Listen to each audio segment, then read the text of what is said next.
इस वक्त फ़िलिस्तीन में कत्लेआम हो रहा है, बच्चे मर रहे हैं, दुनिया खामोश है। हमको कुछ करना चाहिए। और मैंने कहा कि मैं आऊँगा। मेरी खुशनसीबी है कि मैं आप लोगों के बीच में आज बैठा हूँ। मैं इसलिए कह रहा हूँ कि यहाँ कोई मैं मज़हब का प्रचार करने नहीं आया। मज़हब सबके लिए, जो भी मज़हब मानता है उसका मज़हब सबसे अच्छा होता है, लेकिन हकीकत यह है कि इंसान बनना बहुत ज़रूरी है। जब इंसानियत ख़त्म हो जाए, इंसान और जानवर और वहशी में फ़र्क क्या है? जब किसी इंसान को किसी जालिम के ख़िलाफ़ देखे और उसके सीने में दर्द हो तो वो इंसान है, और अगर वो मज़लूम बज़लों का कत्लेआम देखे और उसे एहसास ना हो तो वो वहशी है, वो जानवर है, वो इंसान नहीं है, वो किसी भी मज़हब का हो। मज़हब हमको एक रास्ता दिखाता है, लेकिन हम उसे गलत इस्तेमाल भी करते हैं। तो हमको इस बात का बड़ा एहसास होना चाहिए कि जो आदमी जिस मज़हब पर है उसको उसका मज़हब, और हमारे दीन ने भी ये कहा है कि लकुम दीनुकुम वलिय दीन, तुमको तुम्हारा मज़हब और हमको हमारा मज़हब प्यारा है, लेकिन इंसानियत को छोड़ना नहीं चाहिए। हक़ ये है कि ये दुनिया में नहीं, मेरे अपने मुल्क में भी ये वबाल शुरू हो चुका है। मैंने बचपन में कभी ये सोचा नहीं था कि हिंदुस्तान में रहकर इस 80 साल की उम्र में मुझे ये साबित करना पड़ेगा कि मैं देशभक्त हूँ या देशद्रोही हूँ। सीने में मेरे भी दर्द उठता है और आपके सीने में भी उठता होगा। ये दो कौमें हैं जिन्होंने ज़मीन तो बटी, लेकिन दिलों के ख़ानदान भी बट गए।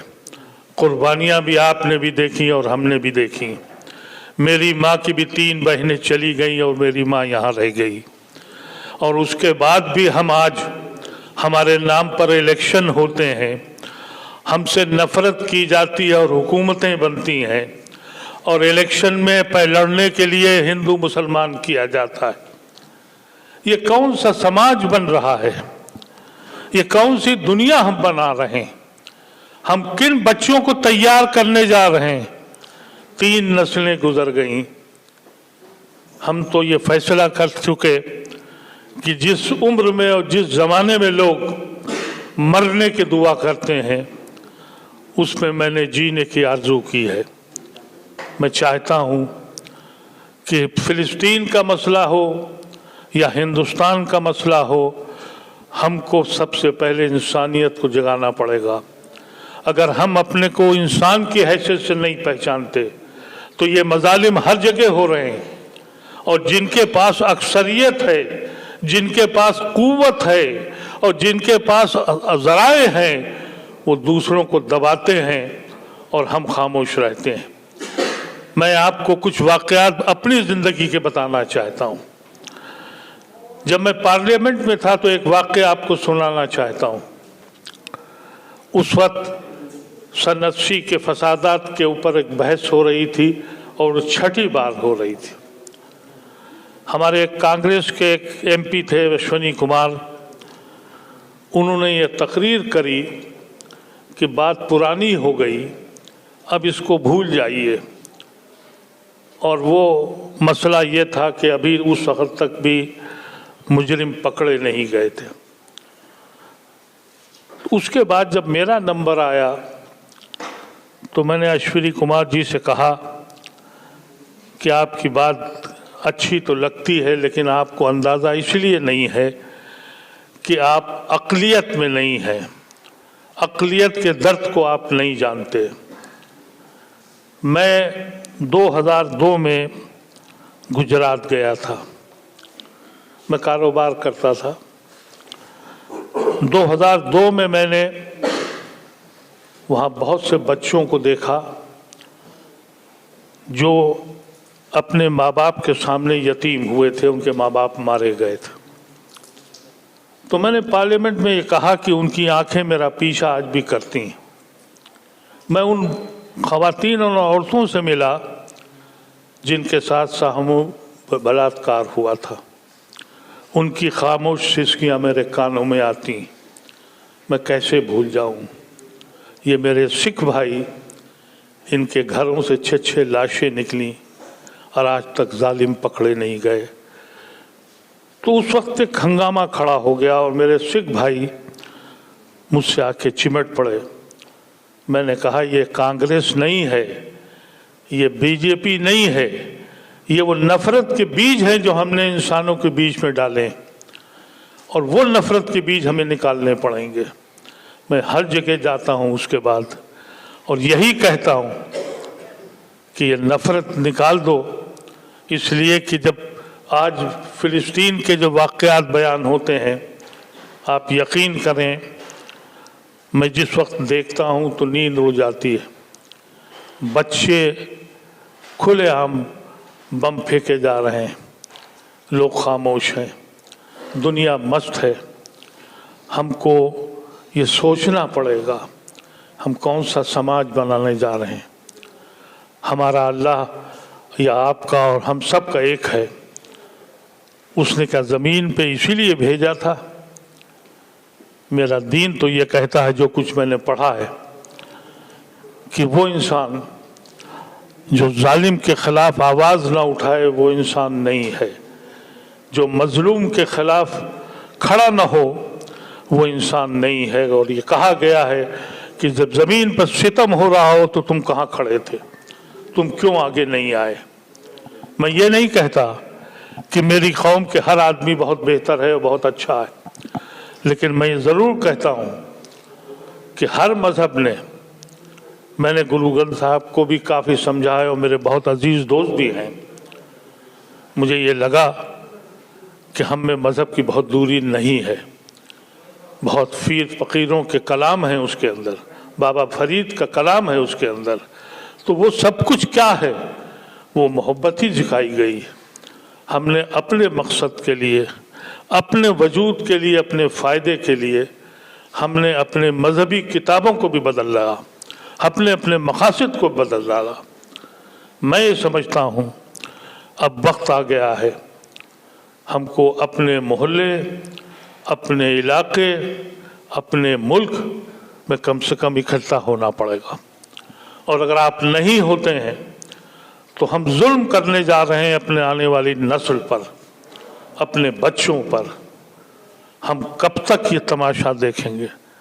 दुनिया कहाँ चली गई, लेकिन कदरें कम हो गई। हमने बड़ी तरक्की की, इंसानियत छोड़ दी। हमने बेपनाह दौलत कमाई, इखलाक ख़त्म कर दिया। तो कहाँ कुछ पाया, उससे ज़्यादा गंवा दिया है।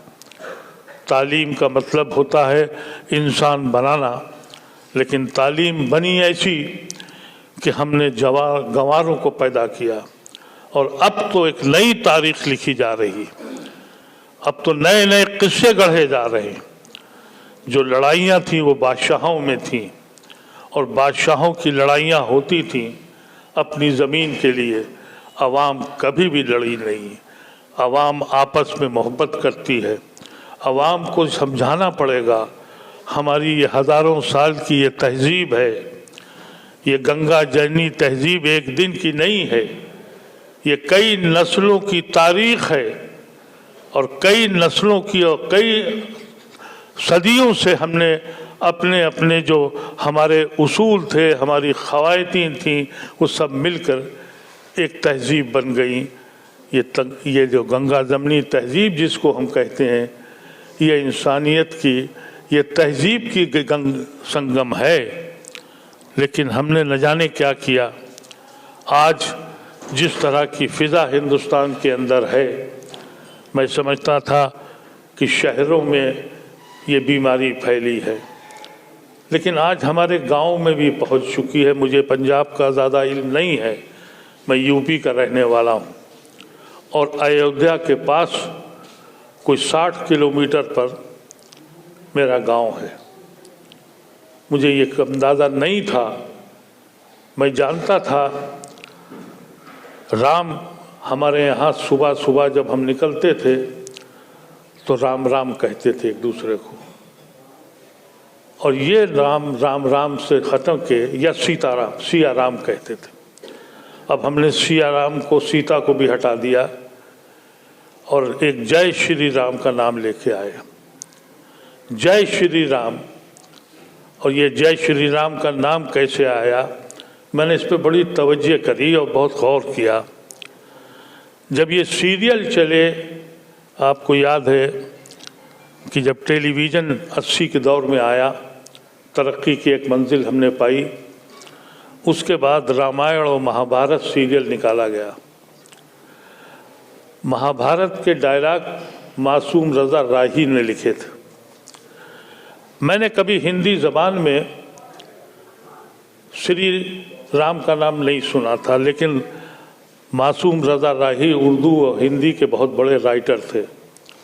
उन्होंने अब्बा हुजूर का तर्जुमा किया पिता श्री, और वहाँ से ये नाम निकला श्री राम। और फिर उसको इस्तेमाल किया गया, राम जो एक मोहब्बत का नाम है वो इस तरह से पेश किया गया कि अब सिया राम कोई नहीं कहता, राम राम कोई नहीं कहता, अब कहा जाता है जय श्री राम। यानी एक फाइटर इंतकाम लेने जा रहा है। तो ये जो नई तारीख लिखी जा रही है, किताबों से नाम हटाए जा रहे हैं। मैं गुरुद्वारे के बहुत अजीज़ लोगों से मिला और मुझे बड़ा ताज्जुब हुआ। मुझे एक किताब दी हमारे एक सिख भाई ने, और वो मुसलमान और सिख भाइयों की सांझी विरासत की थी, और वो गुरमुखी में लिखी हुई थी। मैंने अपने एक दोस्त को दी है कि इसका अंग्रेज़ी में ट्रांसलेशन करो। जो हमारी तहज़ीब, सांझी तहज़ीब थी, उस तहज़ीब को फिर से ज़िंदा करने की ज़रूरत है। हमारे जो इख्तिलाफ़ात आज हम बनाते हैं वो हमारे इख्तिलाफ़ नहीं थे, वो जालिम बादशाहों ने अपनी रियाया के साथ जो किया था, उस रियाया के साथ जो किया था उनकी लड़ाई थी। अब आप देखें, मैंने पढ़ा बशंबरनाथ पांडे जी की किताब में शिवाजी महाराज के बारे में। शिवाजी महाराज मुग़ल सल्तनत में उनके बाप माधो जी वो वहाँ के मनसबदार थे मुग़ल सल्तनत के। माधो जी चाहते थे कि उनका बेटा शिवाजी भी मनसबदार बने। शिवाजी एक फाइटर थे, उन्होंने कहा कि मैं ग़ुलामी नहीं करूँगा, और उन्होंने अपनी एक फ़ौज तैयार की। उनकी फ़ौज में रोहेले पठानों की सेगमेंट सबसे बड़ी थी। अब ये तारीख़ में पढ़ाया जाता है कि शिवाजी को आगरे के जेल में बंद किया गया, लेकिन तारीख़ की इस किताब से हटा दिया गया कि शिवाजी को आगरा की जेल से उनका बॉडीगार्ड, जिसका नाम सिद्दी हिलाल एक बल्लौच मुसलमान था, वो लेके गया था। ये लड़ाई हिंदू मुसलमान की नहीं थी, और यही वजह है कि जो हमारे यहाँ सिख मूवमेंट आया, ये मुतासिर हुआ सूफ़ी मूवमेंट से। एक कॉन्सेप्ट था इस्लाम का, सूफ़ी मूव, जिसके अंदर पूरी दुनिया में इनकलाब आया, और वही सेक्ट आज तुर्की में भी वही है, सूफ़ी सिस्टम है, अरब सिस्टम वहाँ नहीं है। लेकिन मुग़ल बादशाहों ने जो इस सेक्ट के ख़िलाफ़ जुल्म किया, उसकी सज़ा, उसके गुनाह आप हमसे न लें, और हम आपसे माफ़ी भी मांगेंगे कि हमारे अगर बादशाहों ने किया तो वो मुसलमान बादशाह की हैसियत से हम उनको नहीं पहचानते। मुसलमान हो या हिंदू हो, बादशाह बादशाह होता है, वो जालिम होता है, वो हुकूमत करना जानता है। अवाम क्यों आपस में लड़े? आज वक्त आ गया है, हमको ज़रूरत है आपकी, आपको ज़रूरत है हमारी।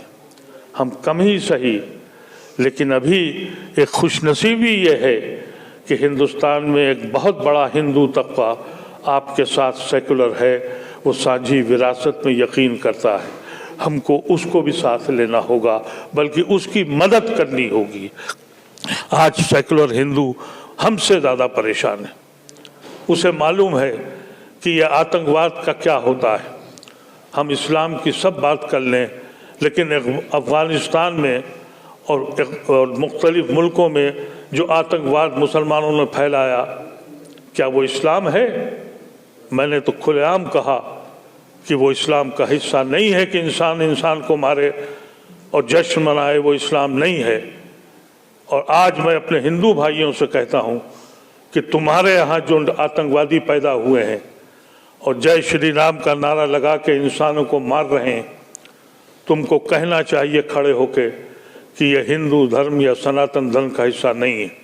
हम में इतनी हिम्मत पैदा होनी चाहिए कि हम में जिसने गलती की है हम कहें, और आपसे जो गलती हुई है वो आप कहें। ये वक्त इस वक्त साझी विरासत को जोड़ने का है। हम इसीलिए आपके पास आए हैं।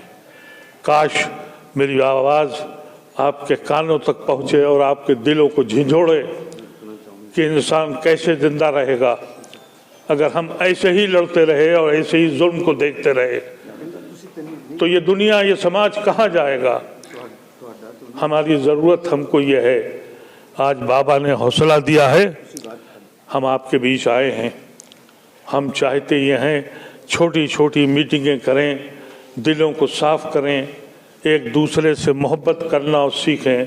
अगर कोई किसी परेशानी में है तो वो उसकी मदद करें, और कभी ये न कहें कि मेरा मज़हब आपके मज़हब से अच्छा है। आपको आपका मज़हब प्यारा, मुझको मेरा मज़हब प्यारा। बहुत बहुत शुक्रिया आप हजरात का। उम्मीद करता हूँ कि आपको मेरी बात अगर नागवार गुजरी हो तो बता दें।